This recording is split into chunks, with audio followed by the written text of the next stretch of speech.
के छ र जिन्दगीमा रमाइलो गर्नुपर्छ, मरिलानु केही छैन, एकदम कुल एटिट्युडमा हुनुपर्छ, सबसँग मिल्नुपर्छ, आफूभन्दा ठुलोलाई चाहिँ एकदम रेस्पेक्ट नि गर्नुपर्छ, सानोसँग चाहिँ एकदम चिल भाइबमा के मजाले मिलिदिने, माया गर्ने के। मलाई चाहिँ त्यस्तो लाग्छ है। यो इगो एटिट्युड मेरो लागि चाहिँ बनेको कुरा होइन।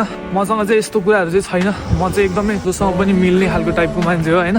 म प्रायसँग मिल्न खोज्छु, तर मसँग चाहिँ कोही प्राय मान्छे मिल्न खोज्दैन क्या। अनि मलाई त्यो देख्दा चाहिँ अचम्म लाग्छ, किनकि मैले त केही गरे हुन्न, अनि प्राय म एक्लै हिँडेर हुन्छु क्या, अनि म कसैको वास्ता गर्दिनँ। अनि त्यही भएर नि होला सायद योसँग एटिट्युड छ होला, यहाँ छ होला, त्यो छ होला अनि सोच्नुहुन्छ होला, तर म चाहिँ कहिले नि एटिट्युड नै देखाउन्न क्या। त्यो एटिट्युड देखाउनको लागि मसँग छँदै छैन केही कुरा। के कुराले एटिट्युड देखाउने क्या, के छ र मसँग भन्नु न होइन।